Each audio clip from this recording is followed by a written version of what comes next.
Беровчани вчера беа сведоци на промоцијата на најновото дело Од цуар до труп и од магаре до круп на писателот Бранко Марковски.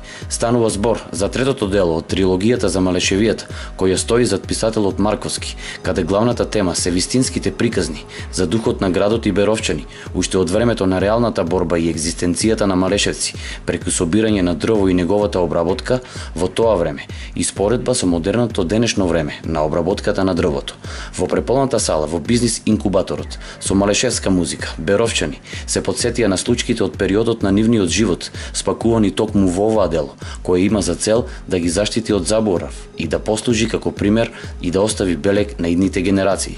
Бранко Марковски е писател по потекло од Берово, кој живее во Скопје, но како што велат неговите блиски пријатели, другари, соработници и главни ликови во делото кои беа присутни на промоцијата, тој претерано го сака и е поврзан со чаршијата и градот Берово. Тоа е трилогија, дел од трилогијата на Бранко Марковски. Тоа е прекрасна тема. Тоа ќе го читаат сите генерации. И јас му дадов всушност елан за... Па покрај тоа што е автор на 3 дела, јас Бранко Марковски го доживувам пред се како мој татко, значи човек што многу го сакам да почитувам. Потоа како прекрасен дедо на своите внуци, како добар сопруг, добар пријател и сограѓанин. Меѓутоа, она по кој што сега се истакнува, нели се неговите, дека сега трето дело од трилогијата која што е посветена на неговиот роден град, од магаре до труп, од цуар до круп. Прекрасни промотори, прекрасна музика, прекрасен говор на авторот и сите оние кои што зборува. Луѓе од сите генерации, така да мислам дека промоцијата беше одличен избор на местото, одлична како промоција и нешто што навистина би сакала многу почесто да се случува во градот Берово. Човек што секогаш сака да се консултира, да ги разменува мислењата, секогаш сака да прашува дали нешто доволно добро и како треба да се направи. Така да генерално книгата ја работевме условно кажано, значи преку неговите мисли, преку неговите идеи, често преку консултации, така да мислам дека сите ние најдовме некое мало парче од нас во неа. Еве го и комплетното интервју на Бранко Марковски, автор на претходните 2 дела, што рекоа и на што се смеа Беровци и Берово алманах низ времењата, кои навистина беа прифатени со огромно задоволство од читачката публика. Кој е Бранко Марковски? Малку необично питање, али ипак границите на Бранко Марковски. Роден беровчанец, со дълг век на живење скопјанец, али духом и телом останал беровчанец. И така се чувствува и така го протежирам мојот живот на темата Берово-Скопје. Скопје го исто искам като еден втор мој град и Скопје го имам исто така одушевено. Меѓутоа ме Берово и секој пат од млади детски денова до денеска, кога ќе дојах на Превалецо, адреналине ми се качуваше повеќе. Роден на чаршијата, современик на многу дејанија, моментално, хвала Богу, 2 политички периода, современик на многу случаи и во сите тие моменти по некој пат се чувствувам меродавен да мога да кажам збор 2 повеќе од сите тие дејанија чаршиски, беровски и така. Најава за најновото твое дело. Што ќе читаат читателите во твојата нова книга? Јас секој пат у мојата глава вртех по некој мотив на беровското секојдневие. И можда баш оваа книга сега беше прва. У моите размислувања, кога би се дал некогаш нешто да пишем, јас не најмалку мислех ќе пишем. Јас случајно залутах уписаното слово, али овие дрварето, магаришчарето, јас стално ќе рече, беа ми на мене некако една симпатична група на свет, на деца кои у моите млади години одеа по дрва с магарињата, а тогава беше актуелен базенот, а тука поред базенот ги водеше пат Се они дојдат до базенот, пуштат магарињата дома, а они влезат така прагливи со се панталони, се бајци у базен. Па ние чим се караме, отиде ја батат водата. Тоа беше мојот првата такова. Сега, јас малку елаборирам у самата книга, од почеток отид, кога зафанах за магаришчарето и бех в идеја да направим еден документарен филм с некои пријатели, се деси нешто најнормално. Треба да пишеш за магаришчарето, а не знаеш која генерација да фанеш. Ако фанеш мојата генерација, пред мене е имало други, а пред тие други, и така дојдех на идеја да го тоа комплетирам со првите магаришчари. И за среќа, паче рече, кога се интересирах за групното дрварење на магаришчарето, најдех современици, што ми многу стана мило. Оти до тога секој поединец си одил со смагарето, с коле подрва, али групното дрварење се јавува некаде некоја генерација после 20-те години, 22-та, 3-та, 4-та. И они се тога и тоа е на плејада од 10 души, 15 кои го това прават. Од суар до труп, од магаре до круп. Така се вика вашата најнова книга. Можете ли нешто подетално да ни го преведете или да ни кажете што значи насловот на твојата книга? При сите тие мои дела, таа е една трилогија, јас да наречам, 3 логоси, 3 писанија. Секој пат сам размислувал на темата, а никој пат на името. И интересна работа, за сите 3 името ми доодеше некаде кога че бех во најголема еуфорија на писање, кога че ми дојдаа некои најубави мисли, и оно така че ја викаме книгата. И така, во еден момент, писајќи некои сегменти од книгата, добра прилика да крстиме од суар до труп.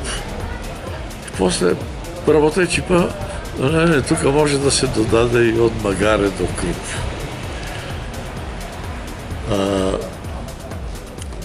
Секоја книга, јас барем така се труда да ја дам една хронологија.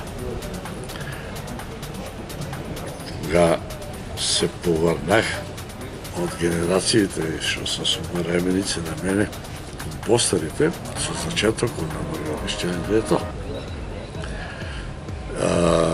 во тој континуитет имаме сите беровски семејства си има некоја живинка, дали че е магаре, дали че е кони, они одат подрва и носат дрва. И носат тие суаре. Суарето са и законски дозволени, тоа значи чистење на гората. Суар значи со дрво, така? И суаре представува на некој начин вид штета за гората. Зашо? Он понекој пат ферментира, сега тоа е наука, дали се скапе па ферментира, меѓутоа може да е и болен, па зарази и друга шума и некој рече. Али он като ова е корисен да се тргне од почвата, од гората, и да остане гората чиста и здрава. И тука нема сечење на млада убава зелена гора, него това е отпадна гора која е некаде од болести или од некои други причини дошла да се исуши. И тоа се тие тенки стебла суаре кои избира, кои магарето може да и потри като товар, коне може да и потри като товар, па обично магарешкиот товар е поситни сачките рекои, че бил, ама конскиот товар е било срамота да го туриш стебла, не попал нешто по-на.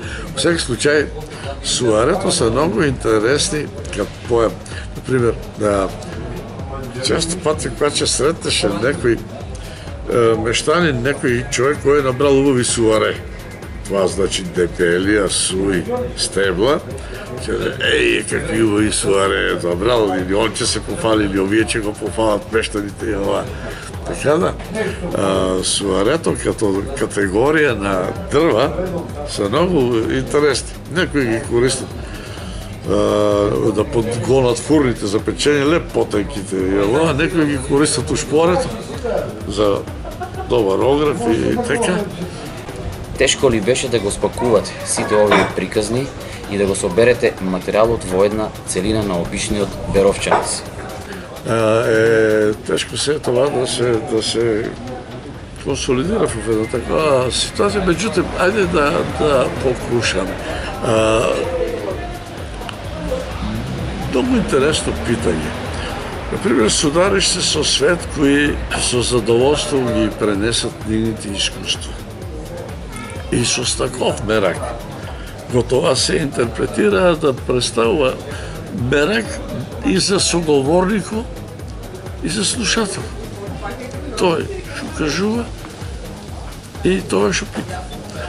Али имаше некои работи ова многу интересни, јас се тога и многу секирах, кои свет, кои се кадрни, кои се доживеали многу работи, а мисля тоа ќе откријат Америка, или може да беше, да не рече дури грубо и простотија, и не чеја да соделува ова. Ако многу од нив кандисаше да соделува во темата, ќе направиме още по-арна книга. Можда ќе не по-арна во смисло на темата е таа, меѓутоа ќе имаме можда многу по-убави други некои моменти специфични, макар да тука е офанено скоро се. Така да не сме многу изгубили, али у секи случај менталитетот на нашиот народ е таков да, например, наместо да соделува во успехот, малку полекој пат некој и знаеше да се страни. Многу е во питањето, при сите три теми се судараше со таков проблем. Со тие што искаат да се работува, многу се работува и секој пат многу успешно да работите на теми. А додека некој едноставно не иска. Колку ти го промени животот успехот на претходните ваши две книги, што рекоа и на што се смеја Беровци и Алманахот на Беров? Са сите три разработува разни тематики, а фактички сите има еден заеднички именител, Духот на Беров. И јас секој во сите три, во сите експоненти там дека треба да се потенцира нешто. И ова ќе биде секој пат потенциран повеќе дух во него момент. Зашо? Затоа што јас растејќи тука на таа чаршија имах прилика да се сретна со сплејада свет кои имаат дух. И за мен дух представува најголемо богатство на човек. Имаш свет и богати, и сиромаси, и успешни, и неуспешни, ама тој што има дух, секогаш го познаеш, он носи во себе сила, носи во него покретачка моќ, носи во него секој пат моменти на нешто арно, на нешто добро, и на средината која го обкружува, и на општеството, и на Од каде го имате наследено талентот за пишување? Како се надоградувате како писател и што највеќе читате? Талент за пишање. Многу во питање, леле што во питање.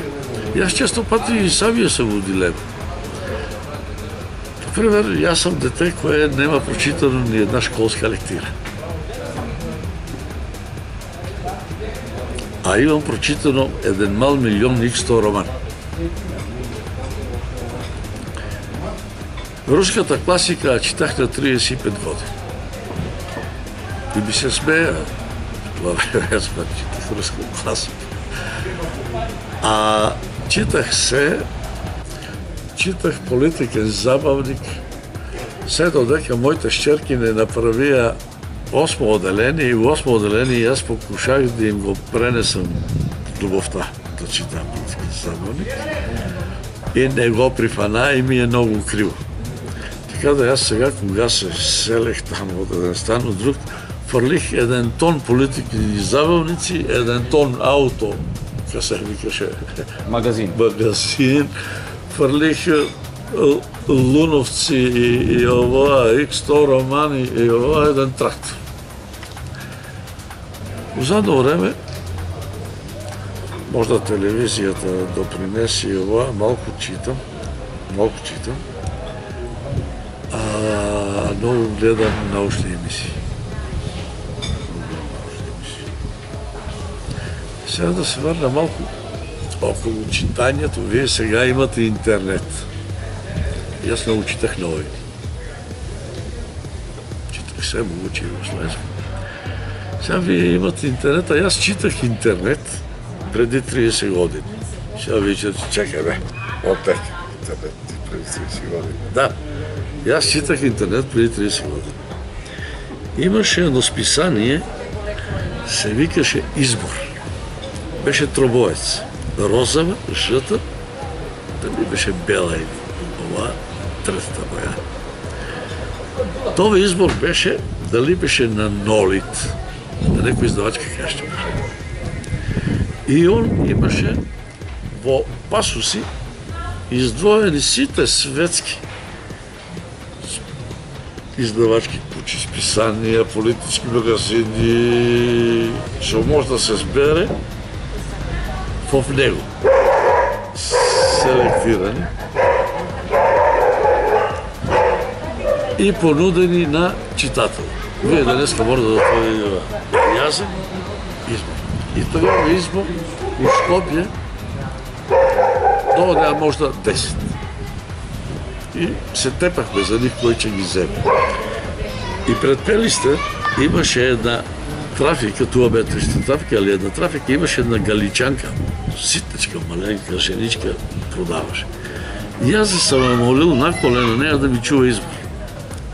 Ако нема Избор, тука имаше една трафика на Шелеечка станица и една при Градски факултет. Тия три трафики у Скопје ги го држија Избор. Това дали добива 15-20 броја. Значи, да темата читање, например, Изборот ми е многу интересен, па ќе рече, мој интернет од това време. Сега вие кога се фалите со интернет, јас викам, јас читах интернет преди 30 години, оти у Изборот, ќе отворих и ќе се најдеш това. Што Бранко Марковски ќе им препорача на читателската публика и на посетителите на Малешнет веб порталот? Јас сам пресречен, рекох и на почеток, оти сте вие еден џам по Беровски, би рекол, прозорец кон свет. Вие сте џам, Беро, кон... С обзиром сега да би, че и многу наши деца се оттиснаа и далеко по светски.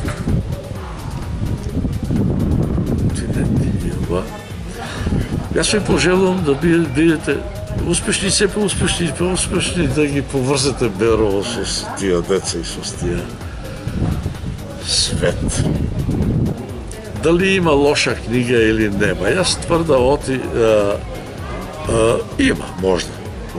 Али никој пат нема лоша книга, ако човек седне да чита, значи оти е веќе створил критериум.